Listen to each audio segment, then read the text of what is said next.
कुछ दिन पहले मैंने चावा फिल्म की झूठी कहानी को एक्सपोज करते हुए एक डिटेल वीडियो बनाया था, जिसकी तारीफ़ें खुद Indian prime minister Narendra Modi भी कर रहा था, क्योंकि ये फिल्म हमेशा की तरह एंटी मुस्लिम प्रोपेगेंडा पर बेस करती थी और इसके अंदर तारीख को तोड़ मरोड़ कर तमाम मुसलमान हुक्मरानों को विलन, हिंदुओं का दुश्मन और हिंदू हुक्मरानों को इनका सेवियर और हीरो बनाकर दिखाया जाता है।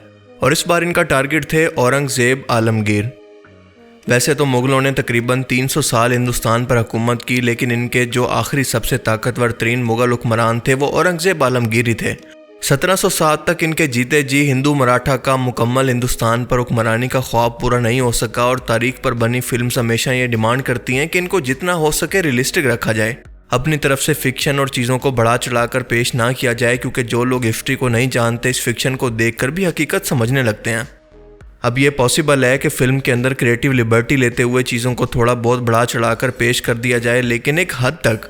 और जाहिर है कि ऐसा इसलिए किया जाता है ताकि हीरो या फिर फिल्म के कैरेक्टर के अंदर जान डाली जा सके और लोगों का फिल्म के अंदर इंटरेस्ट बढ़ाया जा सके। लेकिन आप जानते हैं कि जो फिल्म्स आजकल भारत के अंदर हिंदुस्तान की तारीख, ख़ुसूसन मुसलमान हुक्मरानों की तारीख पर बन रही हैं, इनके अंदर हर चीज़ होती है। फिक्शन, लव स्टोरी, साइंस और लॉजिक की माँ बहन, और बस नहीं होती तो असल कहानी और असल तारीख। लास्ट टाइम जिस वक्त ये वीडियो मैंने बनाया था तब तक इस फिल्म का सिर्फ ट्रेलर ही रिलीज़ हुआ था, लेकिन ना चाहते हुए भी मैंने क्यूरियोसिटी के अंदर इस फिल्म को पूरा देख लिया ताकि आप लोगों के लिए ये वीडियो बना सकूं। और यकीन करें कि मैंने एक एक सीन कैसे बर्दाश्त किया ये मैं बयान नहीं कर सकता, क्योंकि इस फिल्म को देखकर एंटरटेनमेंट नहीं लेते बल्कि इसको देखकर सर्वाइव करते हैं। और कोई भी समझदार और लॉजिकल बंदा इस फिल्म को देखता तो शायद इसके बाद अपनी आंखों को सर्फ एक्सल से धोता।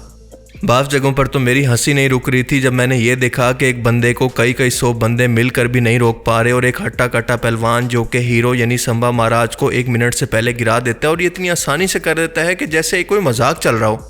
अब मजाक की बात तो यह है कि जिस तरह से बॉलीवुड की बाकी फिल्मों के अंदर हीरो को दिखाते हैं कि वो ओवर एक्टिंग करता है, कई 100 बंदों को हवा के अंदर उछाल उछाल कर मारता है, इस तारीख पर बनी फिल्म के अंदर भी यही कुछ देखने को मिल रहा है। आप यकीन करें कि जख्मी हीरो को रोकने के लिए, जिसको पहले से तीर लग चुका है, लोहे की चेन जिससे बांधी जाती हैं और कई बंदे इसको मिलकर संभालते हैं, लेकिन इसकी ताकत के आगे वो भी बेबस हैं। और कई बंदों को तो वो वैसे ही हवा के अंदर अपने जोर से अकेले उड़ा कर फेंक रहा है, जैसे बॉलीवुड की बाकी फिल्मों के अंदर आपको देखने को मिलता है। और इसको देखकर आप ये बोलते हैं क्या कहना क्या चाह रहे हैं भाई आप? और भाई सीधी सी बात है कि बॉलीवुड की बाकी फिल्मों की तरह इसके अंदर भी ग्रेविटी, कॉमन सेंस और लॉजिक जैसी चीजें मिसिंग है। कोई सेंस है इस बात की? और सबसे मजे की बात यह है कि इन सीन्स को देखकर लोग थिएटर से निकलकर जज्बाती हो रहे हैं। मतलब कौन है ये लोग, कहां से आते हैं? मैम कैसी लगी मूवी? मैम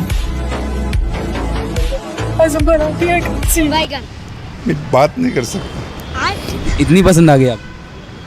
बोल नहीं सकता है, मूवी ऐसी है। बहुत मुश्किल, बहुत रोने आता है। चलिए रोने को आता है। ये कौन सी मीटिंग है जहाँ मुझे नहीं बुलाते? एक तो बॉलीवुड को शेरों के साथ बहुत ऑब्सेशन है, क्योंकि जब भी इन्होंने किसी हिंदू हुक्मरान को ताकतवर दिखाना होता है तो उसे शेर से लड़वा देते हैं, और वो एक्चुअल के अंदर इसको मार भी देता है। पहले पृथ्वीराज चौहान को शेर से लड़वा दिया, हालांकि इसका हिस्ट्री के अंदर कोई जिक्र नहीं है कि सुल्तान महमूद गजनवी ने इनको अंधा करवाकर आंखों के अंदर सीखें घुसाकर शेर के आगे डलवा दिया था। और सोने पे सुहागा कि अंधा होकर भी वो एक शेर को बड़े मैदान के अंदर मार देते हैं। अगला एपिसोड बादशाह अकबर जो कि इंतहाई सेकुलर थे, इनको भी हाथी से लड़ते हुए दिखाया गया, जिसके अंदर वो जीत भी जाता है और आखिर के अंदर इसको कंट्रोल भी कर लेता है। और जब इस फिल्म को देखने वाली भारतीय अवाम ने इस ड्रामेबाजी को भी हजम कर लिया तो इस फिल्म छावा के अंदर तो हादी हो गई कि संबा महाराज अपने दोनों हाथों से 1 to 1 शेर के साथ मुकाबला करते हैं और शायद इसको मार भी देता है। अब वैसे तो फिल्म के अंदर शेर को मरते हुए नहीं दिखाया गया, लेकिन वहां से बचकर आने का मतलब यही है, क्योंकि वहां पर या तो संबा महाराज मौजूद था या फिर ये शेर। अब मैं तो ये सोचकर परेशान हो रहा हूँ कि क्या इस फिल्म के राइटर, डायरेक्टर, प्रोड्यूसर के अंदर कोई भी इतना पढ़ा लिखा नहीं है कि इनमें से किसी एक को भी इन जानवरों की एक्चुअल पावर का अंदाजा हो। नहीं। चलो अगर नहीं है तो हम इनको थोड़ा सा एजुकेट कर देते हैं। वापस राकू से आपको बताता चलूं कि एक जवान शेर 1 से 2 साल का वजन तकरीबन 100 से 150 किलोग्राम तक होता है, और इसका कद 4 से 5 फुट और इसकी लंबाई 10 फुट तक हो सकती है।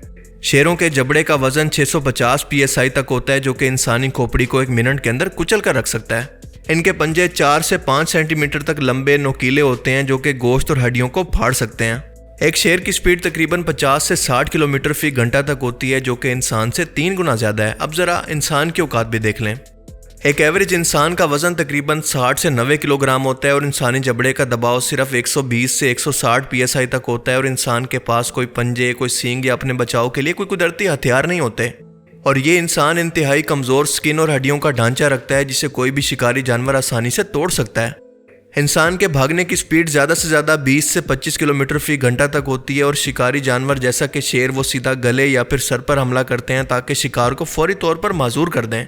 इनका रिस्पॉन्स टाइम 0.3 सेकंड से कम होता है जो कि इंसानों के लिए नाकाबिले मुकाबला है। जब एक बार हमला हो गया तो समझो उसके बाद खत्म, bye bye, tata, goodbye, गया। कोई चांस नहीं बचने का, क्योंकि जाहिर है कि इसकी ताकत के सामने इंसान च्यूंटी जैसा है। इसकी ताकत का परसेंटेज इंसान से 5 से 7 गुना ज्यादा है और बिना हथियार के इंसान के पास शेर के पट्टों, हड्डियों की मजबूती और इसकी ताकत का कोई इलाज नहीं। इसके पास सिर्फ और सिर्फ एक एडवांटेज है और वो है इसका दिमाग। और सिर्फ यही नहीं बल्कि खौफ और टेंशन की वजह से इंसान का दिल 200 से 300 पल्स फी मिनट तक पहुंच सकता है और इस सूरत हाल के अंदर वो कोई ना कोई गलत फैसला भी कर सकता है। शेर का अचानक से हमला करने का अंदाज यानी छलांग लगाकर अपने शिकार को गिरा देना इंसान को बेबस कर देता है और यहाँ पर ये भाई साहब अपने हाथों से लगे हैं शेर से लड़ने जैसे ये कोई बिल्ली हो।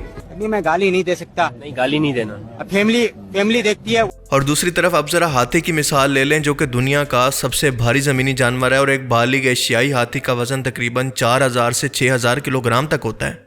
अफ्रीकन एलिफेंट तो इससे भी बड़ा होता है जिसकी ऊंचाई तकरीबन 10 से 13 फुट तक होती है और इसकी सूंड एक इंतहाई मजबूत हथियार के तौर पर काम करती है जो कि कई सौ किलो वजन उठा सकती है और वो इसी से बासानी इंसान को उठाकर कहीं भी पटक सकता है।